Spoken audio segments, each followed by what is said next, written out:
So my guest today is Chris Bogue of Chris Bogue Communications LLC. Chris specializes in mercifully short video content that drives revenue. He's an entrepreneur, a coach, and a sketch comedian from Chicago.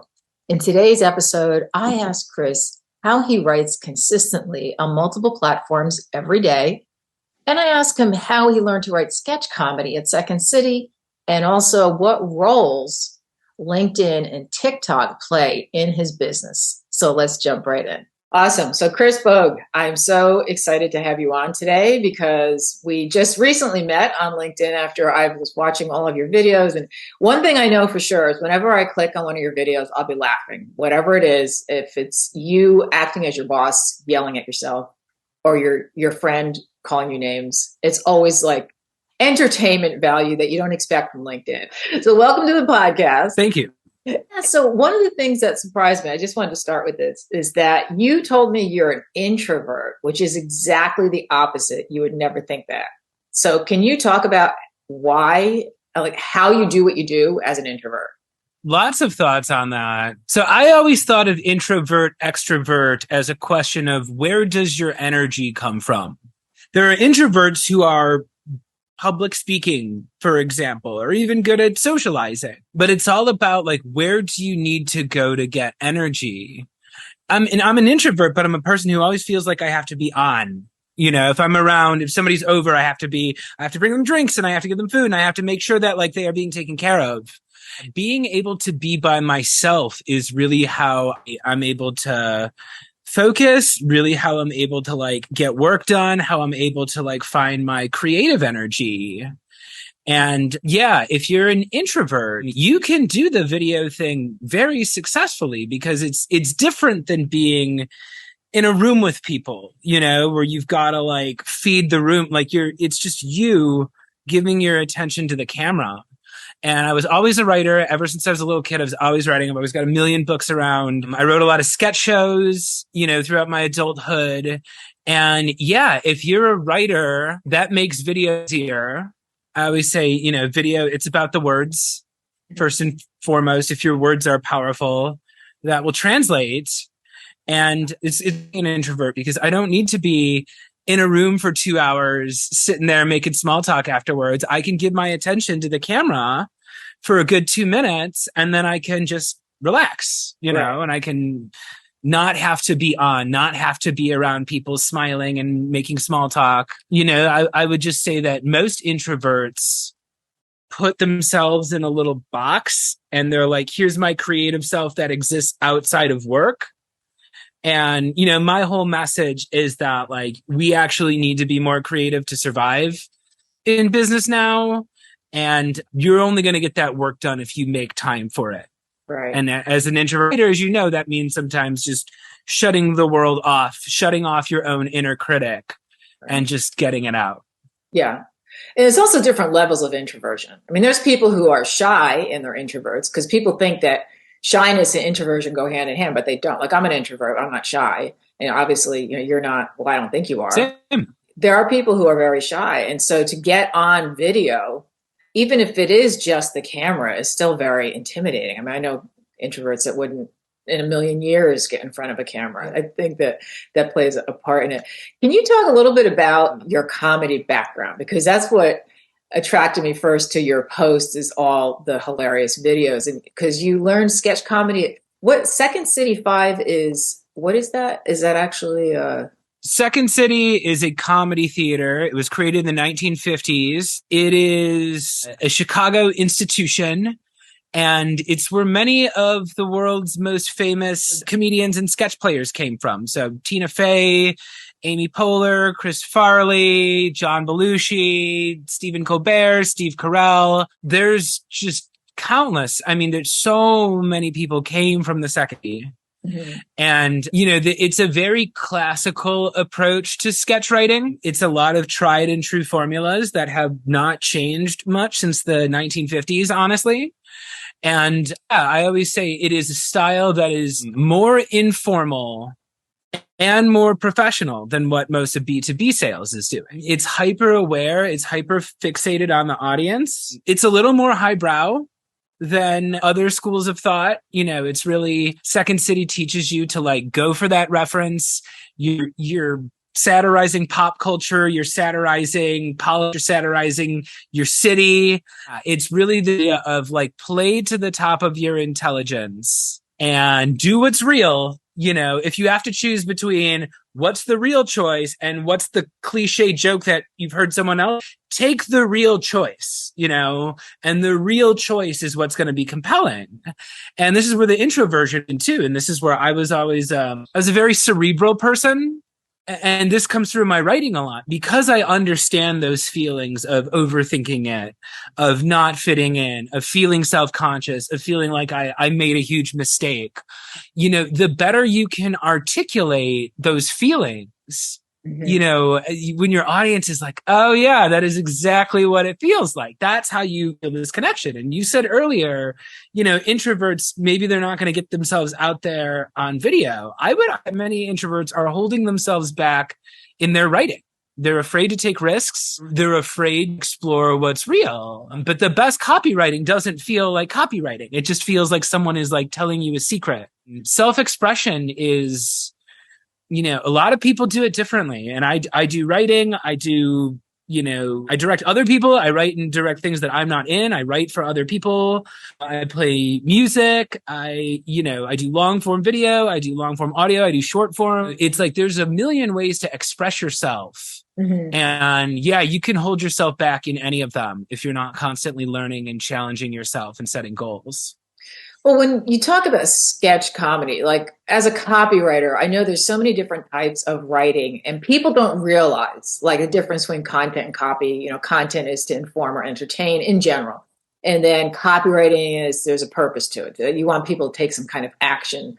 So what actually is sketch comedy and how does it differ and how is it the same as other types of writing? Yeah. So sketch comedy is just like short skits. Basically, typically you're playing characters, although sometimes the players can play themselves. And just like any form of writing, there's conventions, right? Some of the examples of scenes you'll see in sketch writing are monologues. Monologue is pretty straightforward. It's one character speaking their point of view to the audience. There's a relationship scene, maybe it's a husband and wife, maybe it's two neighbors, maybe it's a mother and son, whatever it is, it's exploring their relationship. There's a town hall scene. So town hall, when you're doing that live, typically that's all the players go spread out throughout the audience. But they're popping up and they're all asking questions to the person on stage. There's a fish out of water, so you take a really crazy character and you throw them into a really normal situation and you see what happens. And then there's a flip of that. There's a center and concentric. So you take a really normal person, throw them in a crazy situation and the audience laughs because they're reacting the way we would. There's a blackout scene, which is you get your one joke and you hit the lights. That is like a 10-second scene. Those kill on TikTok. And then can I swear on this podcast or should I bleep myself? Yeah, I don't. It's fine. Okay, so there's a final scene called Fuck with the Audience. And I love the audience scenes. They're a little bit more advanced, but Second City teaches you sometimes you pull the audience member into the scene and you have to write a scene where the audience member is a character, and you don't know exactly what they're going to do, but you have to write it in a way so it doesn't even really matter what they say. They can still kind of go through the same sort of progression. But that is something I always try to bring to my LinkedIn content, even when it's purely written, is I'm trying to make the audience another character. It is not a one person scene. This is not me talking to the camera. The camera is another character, and I'm treating that like it's another person. And I do that when I write too. I really try to always imagine one person. And I'm like, what is the one message I want this person to understand? And how can I most easily get that across? That sounds like something that would work well in video, even if you're just doing a video for a LinkedIn post or something, right? I mean, if you imagine you're just talking to another person, that would help to make it more real. I remember years ago, I saw a comedian and I don't know whatever happened to him. His name was Jeremy Hotz, Hotz. And we saw him live. He was a master at working with the audience and he would just ask people questions. And I wondered if they were plants, but I don't think so because there were so many and they were so off the wall. But that was his whole his whole performance was just playing off of the audience, and I thought that was crowd awesome. work. Yeah. So I've done a bit of that. I have a character that has become a fan favorite called Vague Man. It's me in a cape, and I just say really vague corporate things. And like, that's the whole character. Yeah. And I got hired to do a trade show, and they're like, we want you to be completely in character the whole time. And I was like, fine. Like, sure, just sign the contract and I'll do whatever. And yeah, and this is an interesting thing too, because I coach people and I do a lot of coaching on video. And yeah, people want to be able to make these funny videos on LinkedIn and TikTok, and they don't really know how to do it. And I always say it is not so much about the words, it is your attitude towards the other person. When I am playing Vague Man, I don't know what the other person's going to say, but I know I have to be confidently non-specific, you know, and the joke is I just say the most vague things, but I say them as though they were confident decisions, you know, and the trick is not breaking character. You have to commit to that energy. And so I would go up to people and I was just like, oh, who's your favorite LinkedIn rock star? And just put the microphone in front of their face, and they're just like, oh, I don't know. And I'm like, oh, that's fine if you have more than one. You can name your top 3 if that makes it easier. And you just give them the microphone, and it's like, they don't realize the joke at the time is their look of utter bewilderment. I'll be like, yeah, well, I'm a LinkedIn rock star, you know, so who's your favorite band? And be like, I don't know, the Beatles. I'm like, okay, I'm doing the same thing the Beatles are doing, right? But instead of love me do, I add value.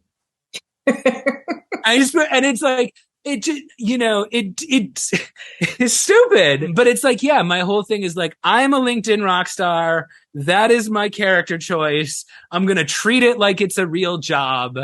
And yeah, I'll just, you know, and you watch the video, if you watch any of this on there, like, you know, the bit is you just stay vague. But yeah, I find there's a lot of sarcastic detachment in, you know, even the people that are doing comedy on LinkedIn can be very sarcastic.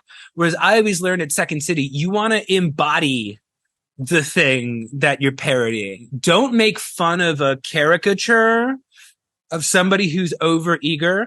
Become the most overeager version of yourself that you can become. And then the audience is going to laugh at you, you know, because if you find a way to do it honestly, the audience is going to be like, oh, I get too excited about that. Oh yeah. Sometimes I talk about stuff to my friends too much and nobody even cares. And then they laugh, recognize the vulnerability in it and the truth. And I'm absorbing the pain that comes with that. They can experience those things without having to feel the consequences. And a lot of what I do is exploring failure and insecurities, because to many people, failing is the worst thing they could imagine. Most people go through their lives just trying not to fail every day. Yeah. So when I give them the promise of watching me fail, they're like, oh, great, you know, because they want to see what it's like, but they don't want it to happen to them. And again, it's I do these events where I'm like cold FaceTiming people in real time. Yeah. Or I've learned to do these live, what's going to happen kind of moments. Because it's like, what's the worst that's going to happen? Someone's going to hang up on me, you know, and I'm going to go about my day. But if it turns out to be really funny, I only need it to be funny for 30 seconds. And that could be a really successful piece of content for my business. Yeah. Yeah. And you do, I mean, you're on a lot of different platforms. Like you talk, first of all, side note, LinkedIn and Rockstar are 2 words that should not really ever be in the same sentence together, in my opinion. But besides that, the multiple platforms. So you're on TikTok, you're on LinkedIn, obviously you're on LinkedIn a lot. How do you write for all, like when you write for these different platforms, do you change what you are posting as a kind of how do you work that? So it makes sense for all of us. Yeah. And which ones do you post on, by the way? If anybody wants to follow me, you can ring my bell. I'm on LinkedIn. I post every day. Look for Chris Bogue. You can find me on Twitter. I'm Chris Sells Soul. Or TikTok, my handle is Chris Sells His Soul. So yeah, I am out there pretty much every day, at least, or 2 or 3 times a day, depending on the platform. And I was always taught, you write from abundance, not scarcity. A lot of what I do is I try to get people past the problem of that blank page, because the blank page is so intimidating. It's so intimidating. And like, I'm always pulling my data. The more I do stuff, the more I just have stuff in the arsenal. And particularly on LinkedIn, you know, I make a comment or two. I'm always commenting on people's stuff. And then what I do is I download my data twice a month and I get all those comments into a spreadsheet. And then I just add a column full of checkboxes and I check every single comment that could be a piece of content. I've got notebooks lying around. Sometimes I'll do something that is an idea I originally came up with 10 years ago. Like it finally, I just found a reason for it. But yeah, I have found, and even like when I do my video now, what I'll do is I'll have a page full of 30 different ideas on it, you know, that I'm just getting throughout the week. Anytime I get an idea, I'm like, oh, that could be a TikTok. You know, if a tweet performs well, maybe I'll turn it into a TikTok. Maybe I'll turn it into a LinkedIn post. But yeah, the idea is like, I'm not going to sit down and try to make like the most perfect video ever. I'm going to let my camera run uninterrupted for an hour. And I'm just going to go through these different prompts and just take the camera talking about whatever. And sometimes they'll have props, sometimes they'll have costume changes, sometimes I'll have to change things. But yeah, I can go in for an hour with 20 videos all on the same piece of tape. And then I can just chop them up and that'll last me for weeks. Wow. You know, and it's like in an hour? Once. I mean, it just seems like I can't imagine, like I do. I don't know. It takes me, well, it depends on the post. I have a question though about when you collect comments, because you had mentioned this to me a while ago and I actually started doing it. So I started collecting my comments. How do you know when something is worthy of a full post? Like, how do you decide that? So the improv principle that I teach everyone, I live by is yes and. Mm-hmm. That is the goal of improv. It's a really kind of a make it up thing. You have to say yes to the other person's decisions. You can't deny their initiations. If somebody says, here we are on the moon, you're on the moon.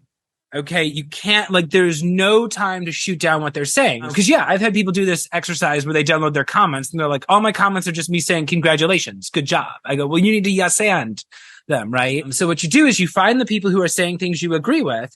You say, yes, great post. And then you add one idea of your own. You know, you build onto it. And in improv, they teach you that asking questions is bad, which that runs counter to what they believe in B2B, because B2B people are just like, what's your biggest challenges towards revenue? And they expect you to answer it. Whereas improv, you're always giving gifts. And that's what I do in the comments at LinkedIn is like, I affirm the person's comment. I add one or two sentences to take it to the next level. And I think of it like dangling a thread off my shirt. You know, I'm waiting for someone to just pull on it. And I get really good engagement on LinkedIn because I find the people who are talking about the things I want to talk about. I make insightful comments on their posts. And this was like when I was starting my business too. It was like, I didn't have a name for myself, but I wanted to be a sales trainer. So I'm like, okay, who do sales trainers follow? Ross Pomerantz. They're laughing at Corporate Bro. They're following, you know, John Barrows and JB Sales. And, you know, it's just like, I just look for the people that everybody was talking to. And I just started showing up and collaborating with them in the comment section. Pretty soon they started commenting on my stuff because yeah, I'm always using it, giving them something to play off of. Improv is all about making the other person look good. You know, that's the thing people don't realize. Stand-up is all about you. Stand-up is a selfish thing. It's everybody sit around and look at me because I'm so interesting. In improv, you're really taught that like your job is to make everyone else on stage look good. You want to make them look like a genius because then you're going to like a genius. That is the rule I follow on LinkedIn. I am not a negative person. I do not use negativity to sell what I do. I find the people whose ideas I admire and whose work I think is impressive.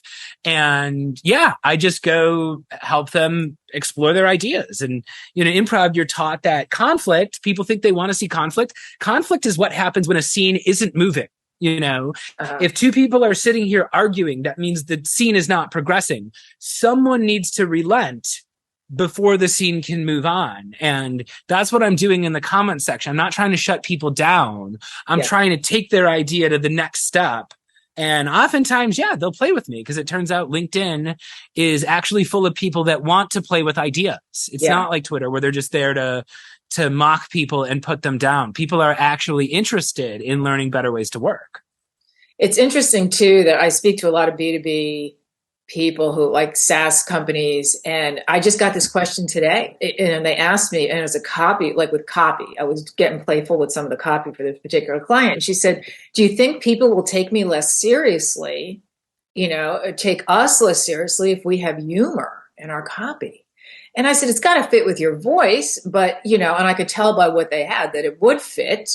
But the thing is you have to use it in a way, and I've talked about this on other interviews too, you have to use it in a way that is appropriate for your audience. But B2B, I think has gotten, people are too afraid of kind of breaking out of that shell. But yet once you do like your humor and, you write, humorously and people laugh over they're just people. It's like, you're not talking to a building, but sometimes some of the copy sounds like this. With everything you do, like what is it that you have that you teach? Because you work with companies and yeah, it's and individuals, yeah. And I'm publishing my first course soon. The Chris Bogue Method, my guide to video prospecting, is dropping soon. I got to get it filmed, but yeah, that is in the. I've spent the past year consulting and training, my individual coaching. That is like, I teach a hybrid of sales and marketing and content. A lot of my clients, as I was starting out, were solopreneurs, who were just trying to get on video, trying to get a sales process down. My sales process is an alternative to cold emails and cold calls. And if you're a person who's comfortable getting on camera, I would argue it's far easier and faster to do it this way. So yeah, I've spent the past year mostly working with individuals, but now I'm also working with companies. So I call my corporate training ensemble training. And it solves the problem of people being like, we can't scale content. I say, yes, you can. You're not doing it efficiently enough. So I can make 20 videos in an hour. I bet you could get your team to make 5. And what we do is we do a series of workshops. So it's on-camera performance, it's script writing, it's outbound strategy, and then the last day is a batching day. So we've had all week, we're working on content ideas of all kinds, educational, product focused, people focused. And then, yeah, at the end of the week, we do a little improv training. I've been an improv coach and instructor for a long time. I've written and directed a lot of shows that I was not in. I'm a director of talent. And yeah, my training, I basically take over your sales or marketing team, and they are my ensemble for an afternoon. And if a company wants to have dozens and dozens of videos out there on TikTok and LinkedIn, straight to camera stuff is what's hot right now. So it's like, yeah, you break off. Each member of the team tries to do at least 5 videos, and now you've got months worth of content ready to go. And for sales, I'm going to be dropping my course soon, but it's the Chris Bogue Method. It is my guide to video, and that is camera setup, that is on-camera performance, that's list building. Mm-hmm. So I have a whole module on who should you send your video to. And then I help you batch your first batch of footage. So by the end of the course, you'll have 25 sales videos ready to go out to your pipeline. Some of those are for cold outreach. Some of those are follow-up. Some of those are for referrals. But I really just break it down. We build the batch together. And by the time I'm done, you've got your own batch of videos to get started with. And I do a lot of things, but at the heart of it is a lot of getting people started. People just don't know how to get started. They don't want to look stupid. They don't know how to organize the data. They don't know what to put in a thumbnail. There's all these things they haven't thought of. Right. And I'm like, well, I spent the past year and a half figuring this out because that was how I had to pay my bills. Yeah, I've learned it by doing it. The world has shifted a lot over the past couple years, and everyone's too afraid to try this. So I am just kind of getting out there first and showing them like, yes, you can do it this way. Yes, it's more fun. Yes, it works better than cold calling and cold emailing, and the water's fine. Come on in and give it a try. Hey, I actually think cold FaceTiming is easier than cold calling. It's hard because I have sat in on a couple of your live streams when you do that. I don't think I've ever caught somebody actually picking up though, but people have, right? When you've called them? Yeah. I mean, I did it on April Fool's Day, and I went after people who posted pro April things who were in sales. So I'm like, if you're cold calling people and you're pro April Fool's Day prank, you're not going to get angry at me for cold FaceTiming you. But yeah, when they're looking at you and you see them and they see you, it's harder for them to be a jerk. Right. You know, they kind of have to acknowledge your humanity. Well, just my last question. So do you have like either 3 steps or 3 pieces of advice for someone who wants to get better at video and maybe they're an introvert or they're just intimidated by the whole process? I mean, what would you tell them? Couple things. One, if somebody wants to get on TikTok, you can always create an account and not tell anybody. I've had a lot of people do that. They didn't make a big LinkedIn post about it. They didn't tell their friends and family. They just started talking to the camera and they figured it out. And then once they got into it a little bit, they got more into it, you know? So it's like, you can always just try it and not a big production out of it. That's Two, the second thing I would say is if you have to choose which end of the camera to look at, don't look at the screen side. Look at the lens side, right? So if you watch any of my videos, one of the most effective things about them is I have very consistent eye contact. I'm always looking straight at my audience.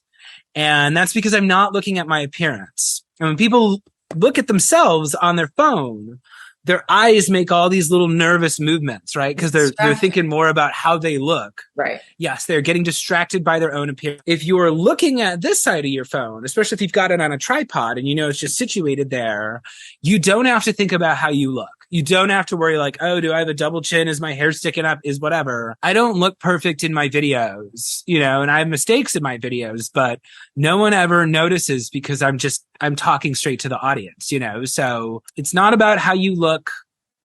It's about how relevant you are to the audience. Last thing is Andy Warhol said, we would all get 15 minutes of fame someday. I actually think the modern version of that is it does not matter who you are. Somewhere on the internet, 1 million people would be into what you do. You're an introvert who doesn't like talking to people. If you go talk to the camera about what it's like being an introvert who doesn't like talking to people, other introverts who don't like talking are going to listen to you and be like, like button. You know, if you're grumpy, like get on camera and be grumpy, you know, be like, you got to learn how to do it your way. But if it's just you telling the truth, it'll stick. That's awesome. So where can people find you? I know you're all over, but you have websites. Yeah, ChristopherBogue.com is my website. All my coaching packages are there. I do a one-off 90-minute session. I do monthly coaching or I do group training. Again, you can click my bell on link for new updates every day. You can follow me on TikTok at Chris Sells His Soul or on Twitter at Chris Sells Soul. Awesome. Thanks so much, Chris. I really appreciate it. You gave a lot of great advice, and I think people will really find a lot of benefits. So thank you so much. Thanks for having me.